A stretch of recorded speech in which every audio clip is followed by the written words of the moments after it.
জীবনে সবথেকে বেশি গুরুত্বপূর্ণ বস্তু কি? বাড়ি, বাহন, সোনা, ধন? যদি আমি সত্যি বলি তাহলে জীবনে সবথেকে বেশি গুরুত্বপূর্ণ বস্তু কোনো বস্তুই নয়। যদি কিছু গুরুত্বপূর্ণ থাকে তাহলে তা হলো অনুভূতি, করুণা, মিত্রতা, মাতৃত্ব, বাৎসল্য, আর সবথেকে বেশি গুরুত্বপূর্ণ ভালোবাসা। নিজেদের এই জীবনে যদি আপনি শুধুমাত্র বস্তুর খেলাতে মেতে থাকেন তাহলে জীবনে আনন্দ কখনোই থাকবে না। নিজের এই জীবনকে অনুভূতির পীঠস্থান বানিয়ে তুলুন। এই মন প্রসন্ন হয়ে বলবে, রাধা রাধা। মানুষের মধ্যে একটা বিচিত্র প্রবৃত্তি থাকে, অন্য সকলের বিষয়ে, তাদের জীবনের বিষয়ে, তাদের ব্যক্তিত্বের বিষয়ে, তাদের ভবিষ্যতের বিষয়ে অনুমান করা। এটা হলো অনুচিত।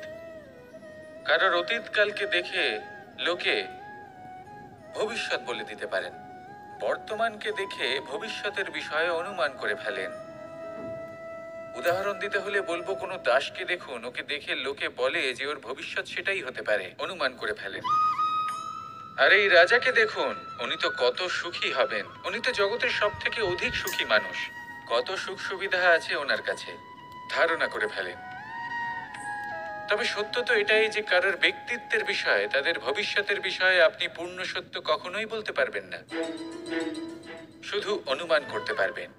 আর এই অনুমান করে সত্যি কোনো লাভ হয় না, কারণ এই কাল সেটা হলো অত্যন্ত শক্তিশালী।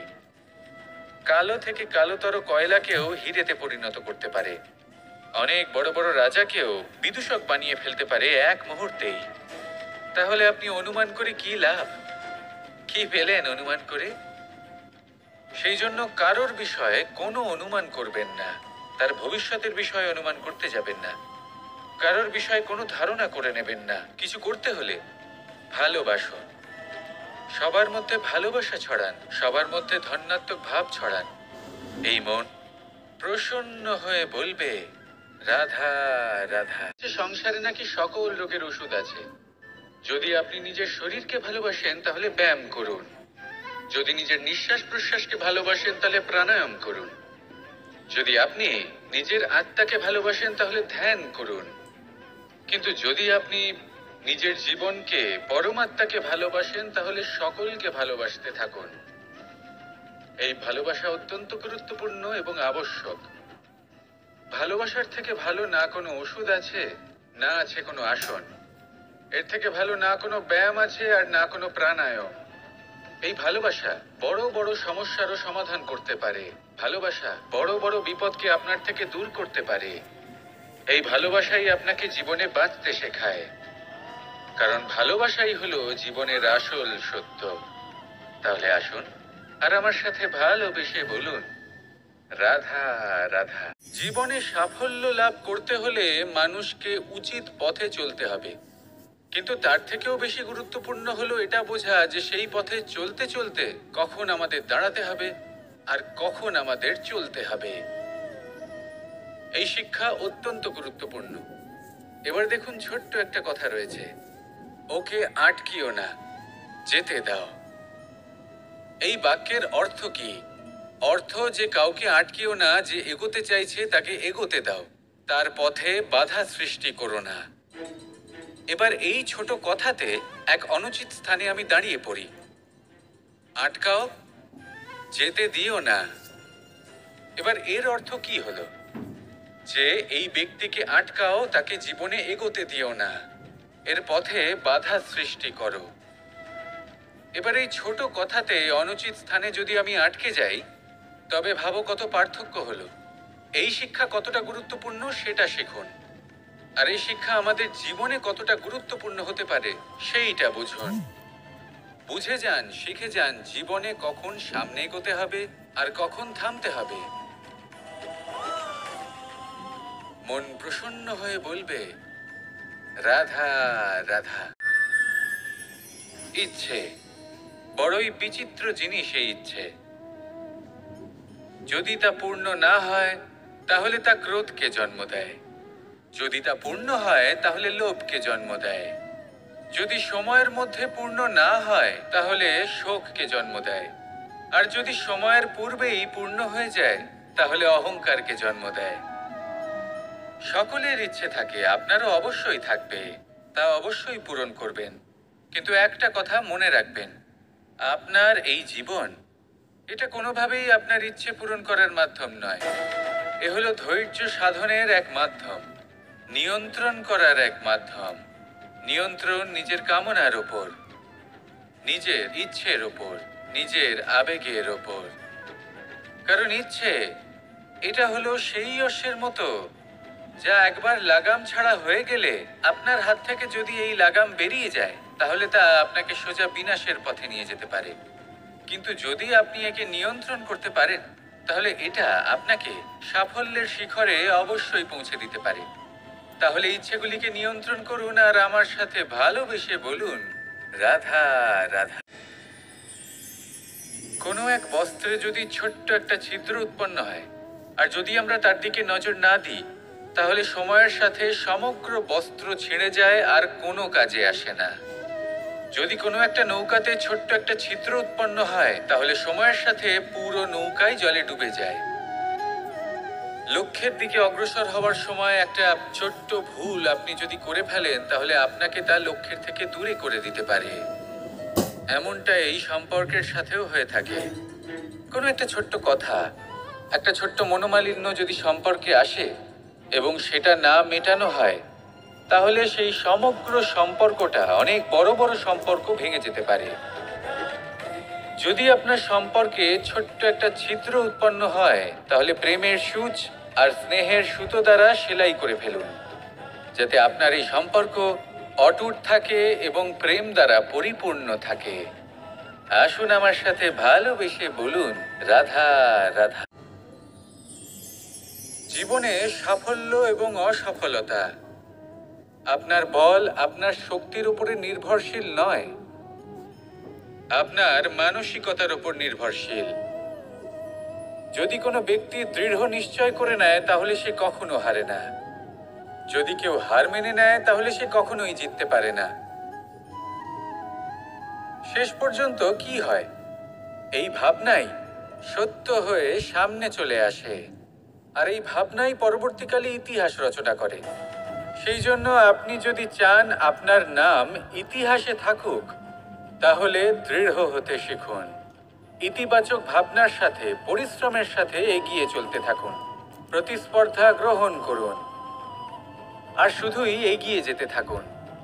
সংসারে আপনি যে কোনো উচ্চতাতেই পৌঁছতে পারবেন, কারণ ইচ্ছে শক্তি আর ভালোবাসার চেয়ে বেশি শক্তিশালী আর কিছুই নেই। তাহলে আসুন আর আমার সাথে ভালোবেসে বলুন, রাধা রাধা। বর্ষা, কখনো অনুভব করে দেখেছেন এই বর্ষা? আকাশ থেকে বর্ষার ফোঁটা ঝরে পড়ে, মিষ্টি ফোঁটা, শীতল ফোঁটা, মনকে পবিত্র করে তোলে, ধরিত্রীর তৃষ্ণা নিবারণ করে, আশপাশটা সবুজে ভরিয়ে তোলে। এবার এই রকম জল আমরা কুয়ো থেকেও পেতে পারি। যদি আমরা ভেবে দেখি যে বর্ষা এবং কুয়োর জলের মধ্যে পার্থক্য কি, তবে পার্থক্য আছে। পার্থক্য হলো ভাগ্য এবং কর্মের। বর্ষা হলো ভাগ্য। প্রকৃতির যখন ইচ্ছে হবে তখন বর্ষা হবে, কিন্তু কুয়ো আমরা এমনি এমনি পাই না। কর্ম এবং পরিশ্রমের দ্বারা একে প্রাপ্ত করতে হয়। এই ধরিত্রীকে খুঁড়তে হয়, অনেক ঘাম ঝরাতে হয়, তবেই আমরা একটা কুয়ো প্রাপ্ত করতে পারি। এবার এই বর্ষা, এটা সারা বছর হয় না, কিন্তু কুয়ো এটা বছরের পর বছর আমাদের তৃষ্ণা নিবারণ করে। এবার এর থেকে আমরা কি শিক্ষা লাভ করি? এটাই যে আপনি ভাগ্যের উপর বিশ্বাস রাখুন, কিন্তু নিজের কর্মের উপর আস্থা রাখুন। কারণ কর্ম এবং পরিশ্রম আপনাকে এই সংসারের যে কোনো শিখরে পৌঁছে দিতে পারে। তাহলে নিরন্তর প্রয়াস করুন, কর্ম করুন আর আমার সাথে ভালোবেসে বলুন, রাধা রাধা। সিংহকে বনের রাজা বলা হয়। অত্যন্ত শক্তিশালী হয় সে, তার পরিবারও খুব বড় হয়। কিন্তু যদি এমন হয় যে সিংহের পরিবারে নিজেদের মধ্যেই কলহ সৃষ্টি হয়, যদি তারা নিজেরাই লড়তে থাকে, তাহলে কি হবে? সিংহকে মেরে তার পরিবারকে মেরে ফেলে শেয়াল বনের রাজা হয়ে উঠবে। এবার এই কথা শুধুই সিংহের উপর প্রযোজ্য নয়, বরং প্রত্যেকটি ব্যক্তি, প্রত্যেক পরিবার, প্রত্যেক সম্প্রদায়, প্রত্যেক রাজ্যের উপর প্রযোজ্য হতে পারে। পরিবারে যদি মতভেদ বেড়ে যায়, তাহলে সেই পরিবার ভেঙে যেতে পারে। ইতিহাস এই বিষয়ের সাক্ষী। যদি সমাজের মানুষ নিজেদের মধ্যেই লড়তে থাকেন, তাহলে কেউ রাজা হতে পারেন না, বরং অন্য কেউ সেই কলহের সুযোগ নিয়ে নিজে রাজা হয়ে বসেন। একতার গুরুত্ব বুঝতে শিখুন। ঘুরে ফিরে বিষয়টা এসে দাঁড়াচ্ছে সেই ভালোবাসায়, কারণ ভালোবাসাই হলো সেই যা সকলকে একসাথে বেঁধে তাদের আনন্দে রাখতে পারে। প্রেমের থেকে বেশি শক্তিশালী আর কিছুই নেই। তাই এই প্রেমকে নিজের মনে জাগ্রত করুন, নিজের পরিবারে বর্ষণ করুন, সমাজে বর্ষণ করুন, রাজ্যে বর্ষণ করুন, আর এই ভালোবাসার সাথেই বলুন, রাধা রাধা। আজ আমি আপনাকে একটা ছোট্ট কাহিনী শোনাবো। একবার আমি, রাধা আর দাদা, আমরা তিনজনে মিলে লুকিয়ে একটা উপবনে গেলাম আম পেড়ে খেতে। অনেক পরিশ্রম করে আমরা ওখানে পৌঁছলাম, আর আমরা আশ্চর্যচকিত হয়ে গেলাম এটা দেখে যে এবার তো আম পাকেইনি। এবার দাদা কি করলেন, একটা আম পাড়লেন আর সেটা চাখলেন, আর উনি নিরাশ হয়ে পড়লেন। উনি বললেন যে এটা তো খুবই টক। তারপর রাধা একটা আম পাড়লো আর সেটা চেখে দেখলো, আর রাধা উৎসাহিত হয়ে পড়ল। আমি রাধাকে জিজ্ঞেস করলাম, কি হয়েছে, তুমি এত উৎসাহিত কেন? তখন রাধা বলল যে এবার এত বেশি টক আম হয়েছে যে এগুলো দিয়ে আমরা আচার বানাবো। তাহলে দাদা ওখান থেকে বেরিয়ে গেলেন নিরাশ হয়ে এবং খালি হাতে। রাধাও ওখান থেকে বেরিয়ে গেল কিন্তু উৎসাহিত হয়ে, আর অনেকগুলো কাঁচা আম সাথে নিয়ে। এর থেকে আমরা কি শিক্ষা পেতে পারি? যে প্রত্যেকটা স্থানে এমন কিছু রয়েছে যেখান থেকে আমরা কিছু একটা শিক্ষা লাভ করতে পারি, যা আমাদেরকে বিকাশের পথে নিয়ে যেতে পারে। এই শিক্ষা প্রত্যেক স্থানে আছে। সবকিছু আমাদের দৃষ্টিভঙ্গির উপর নির্ভর করছে। যখনই আমাদের জীবনে, আমাদের সম্পর্কে কোনো সমস্যা, কোনো বিপদ আসে, তখন বেশিরভাগ মানুষ সেই বিষয় নিয়ে দুঃখী হয়ে পড়েন। আর কিছু মানুষ এমনও থাকেন যারা শেষ পর্যন্ত তার সমাধান করেন, বিপদকে পরাজিত করেন, সম্পর্কগুলিকে আবার জুড়ে দেন। যদি আপনি সুখের খোঁজ করেন, তাহলে আপনি সুখ অবশ্যই পাবেন, প্রসন্নতা অবশ্যই পাবেন। যদি আপনি দুঃখ খোঁজেন, তাহলে দুঃখ অবশ্যই পাবেন। এবার আপনি কি খুঁজতে চান, সেই চয়ন আপনারই। আসুন আর আমার সাথে ভালোবেসে বলুন, রাধা রাধা।